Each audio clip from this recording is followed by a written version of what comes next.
Olá, criptomaníacos!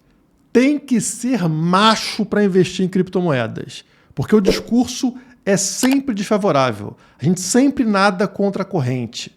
Agora o Fed, o Banco Central dos Estados Unidos, fala que vai manter a taxa de juros elevada também para o ano que vem, para o ano que seria o grande ano para as criptos, né? A explosão de preço, a bull run, o ciclo de alta. Mas com a taxa de juros nas alturas, isso pode ser complicado.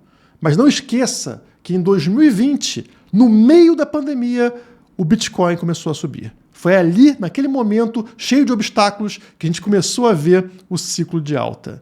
Bora tentar entender tudo que está acontecendo no vídeo de hoje e se o Bitcoin vai para a vala, vai para o buraco ou vai para a lua. Vamos começar por essa notícia aqui que fala sobre a super quarta, que foi hoje, né? Onde acontece a decisão da taxa de juros tanto nos Estados Unidos quanto no Brasil. E para você, investidor brasileiro, tem uma coisa muito importante. Analistas projetam queda de 0,5 ponto percentual no Brasil, ou seja, os juros mais baixos aqui. A remuneração para o investidor vai cair no Brasil. E por que isso é importante? O investidor estrangeiro coloca o dinheiro dele no Brasil, apesar de todo o risco Brasil enorme que existe, porque paga muito bem aqui no Brasil. Mas se começa a pagar menos, a taxa de juros começa a cair, esse cara tira o dólar dele daqui e coloca em países mais seguros, como por exemplo os Estados Unidos, que estão com taxa de juros lá em altas históricas, né? Em patamares muito altos. Então começa a não valer a pena deixar os dólares no Brasil. E o que acontece quando você tira o dólar de um país? O valor do dólar sobe, fica mais escasso, fica mais caro o dólar dentro do Brasil. Portanto, pelo outro lado, o seu real vai perder valor e você precisa se proteger. E apesar desse ser um canal de criptomoedas, aquele seu dinheiro que fica em moeda estatal, nesse momento me parece muito mais seguro estando em dólar do que em reais. E foi pensando nisso que eu liguei para o pessoal da Nomad e fechei uma parceria para o canal. Agora eles são patrocinadores fixos aqui do canal Criptomaníacos. A Nomad é uma conta global 100% gratuita, não paga nada e 100% segura. Aceita em mais de 180 países que você abre em menos de 5 minutos com documentos brasileiros. A Nomad te oferece uma conta digital e você compra o dólar mais barato do mercado devido ao IOF bem menor do que você encontra por aí.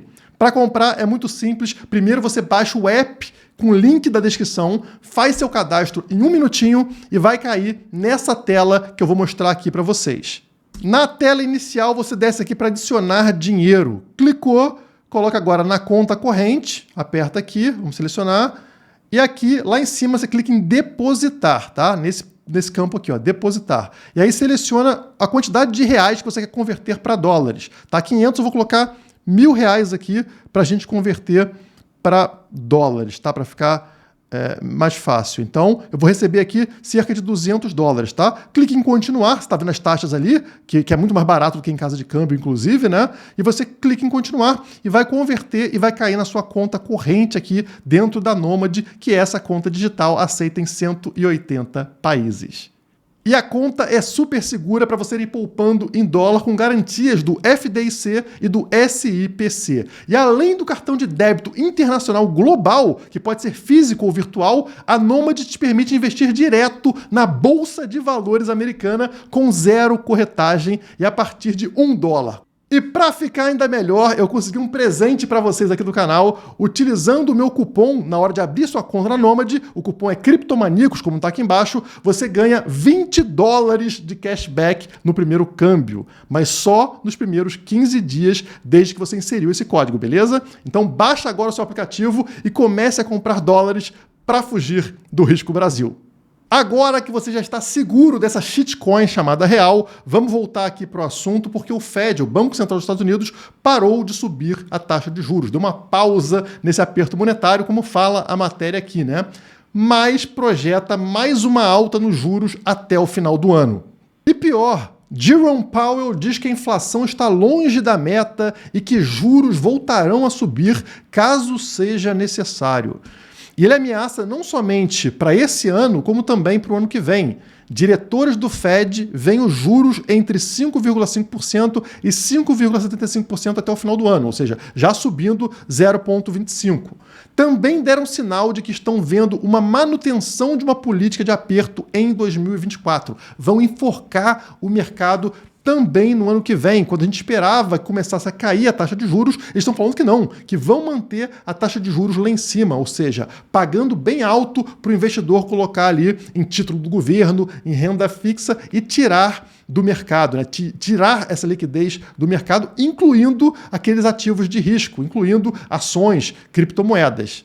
E isso dá um medo na gente e dá uma brochada, porque ano que vem, 2024, é o ano do halving do Bitcoin, que é geralmente quando acontece o pump, quando acontece aquela subida de preço desenfreada do Bitcoin, que sempre esteve atrelada à taxa de juros lá embaixo, né? Muita liquidez do mercado. Se agora vai estar tudo restrito, tudo enforcado, como que vai ter dinheiro no mercado para fazer o Bitcoin subir? E eu entendo esse medo de vocês. Eu quero mostrar como realmente é preocupante e a gente deve entrar numa recessão se o que eles estão falando realmente acontecer.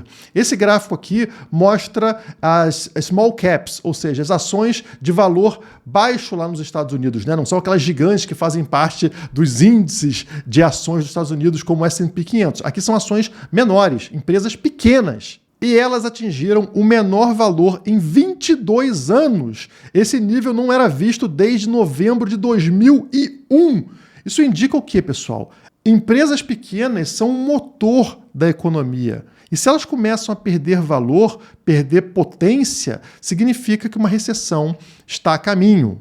E eu posso provar isso para vocês abrindo ao mesmo tempo esse indicador das small caps, que é esse gráfico colorido aqui, olha a queda que a gente está vendo agora, junto com o S&P 500, o gráfico das ações dos Estados Unidos, que é essa linha laranja.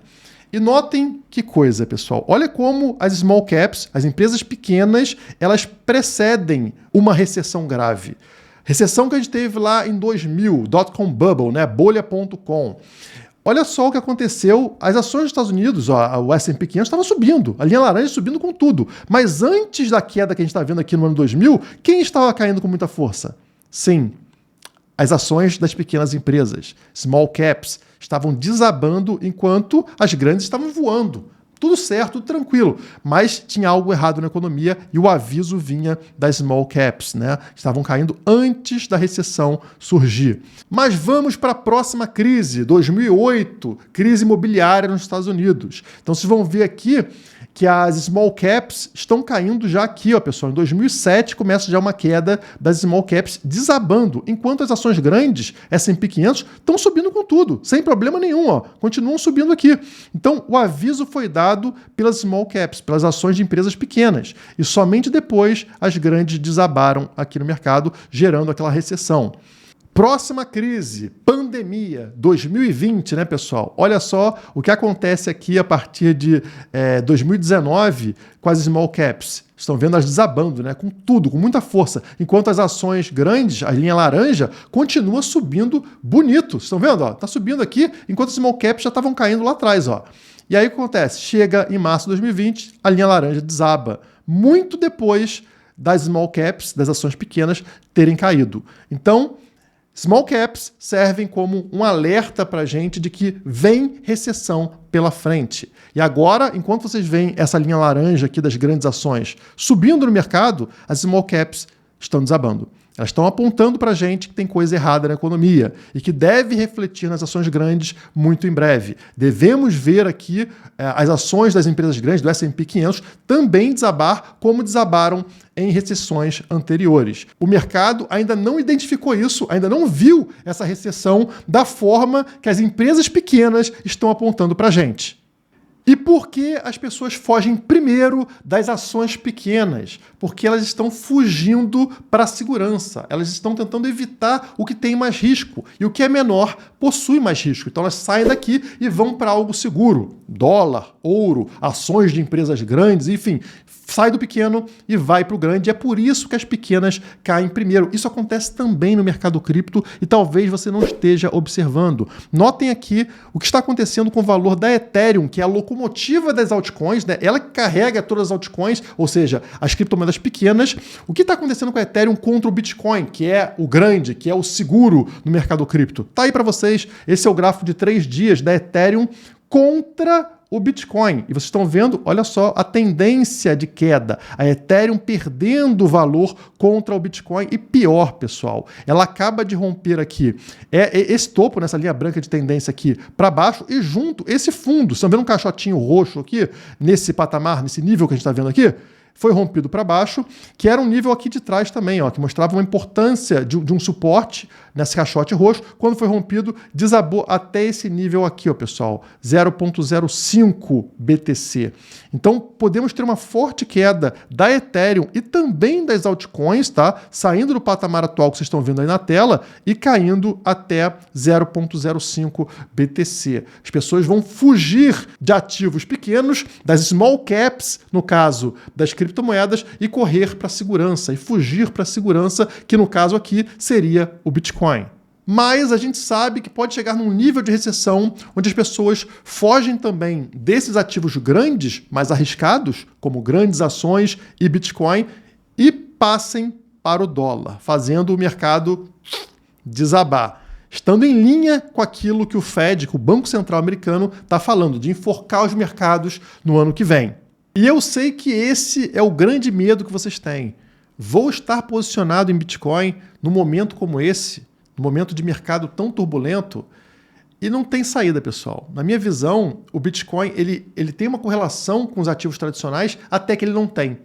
Chega num limite onde ele não tem, o negócio fica maluco e ele vai na direção contrária. E a gente tem que lembrar, por exemplo, do último movimento de alta histórica. Quando que ele aconteceu? Ele aconteceu exatamente na pandemia.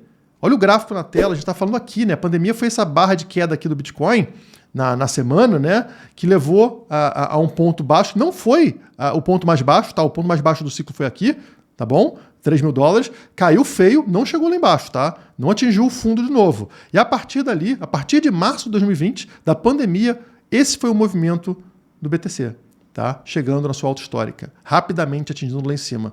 Faz sentido isso? Não, não faz sentido. E como eu falei para vocês no vídeo anterior, foi exatamente nesse momento, aqui ó, 2020, né? Em março de 2020, onde o Fed começou a elevar suas taxas de juros. Portanto, o Bitcoin estava nadando contra a correnteza. Porque quanto mais o Fed, quanto mais o Banco Central aumenta a taxa de juros, menos interessante deveria ser investir em ativos de risco. E mesmo assim, o Bitcoin continuou subindo, como vocês estão vendo aqui em cima. O preço do BTC continuou disparando, apesar da subida da taxa de juros. Tivemos o halving e pronto. O Bitcoin se tornou mais escasso e o preço subiu, mesmo com a taxa de juros subindo. E vocês me alertaram isso nos comentários do vídeo anterior. Então, obrigado a vocês, né? Porque eu olhei isso aí como uma coisa negativa. Ou seja, o Bitcoin sempre subiu, sempre começou a sua subida quando a taxa de juros estava nas suas mínimas históricas, lá embaixo, né?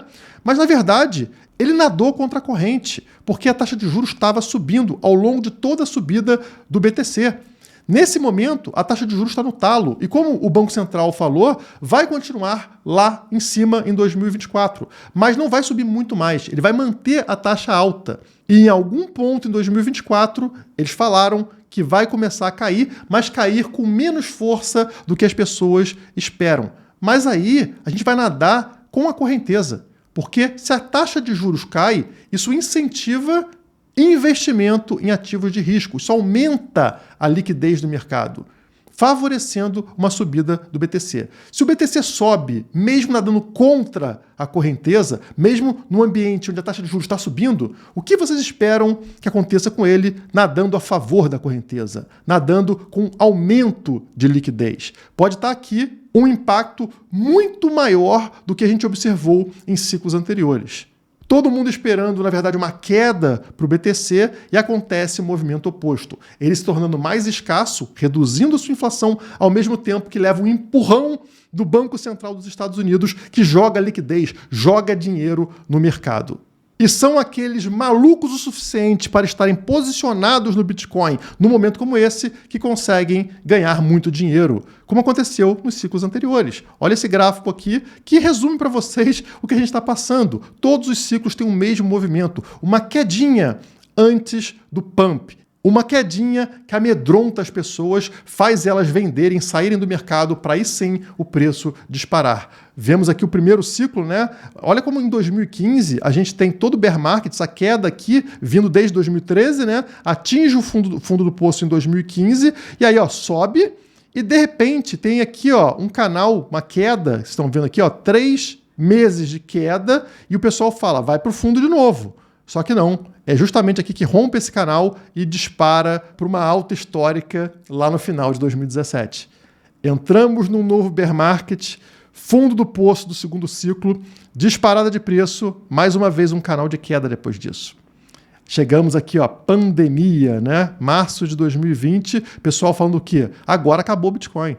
Agora ele vai cair para baixo daqueles $3.000. Só que não, é exatamente nesse momento que ele rompe esse canal e dispara para uma nova alta histórica em 2020. Entramos em bear market, atingimos um fundo do poço, nesse momento aqui, $15.000, volta a subir, como veio subindo, e entra no mesmo canal de queda que vocês estão vendo aqui.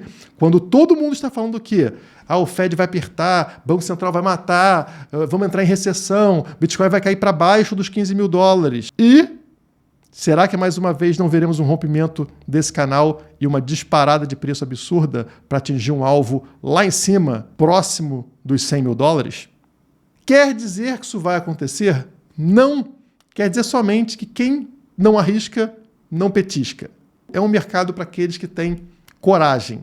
E vem dando certo até hoje, eu espero que continue dando daqui em diante. O Bitcoin é um ativo completamente diferente de todos os outros, apesar do mercado tradicional enxergar ele como um ativo de risco comum. Só que ele não é, ele é um ativo de proteção. Proteção contra toda essa destruição que bancos centrais realizam com o nosso dinheiro. Se você gostou desse conteúdo, deixa o like e se inscreve no canal. E se quiser se proteger da shitcoin real e migrar para o dólar nesse momento, utilize a Nomad. O link está aqui embaixo. Utilize o cupom CRIPTOMANIACOS. Por hoje é só. Muito obrigado e até a próxima.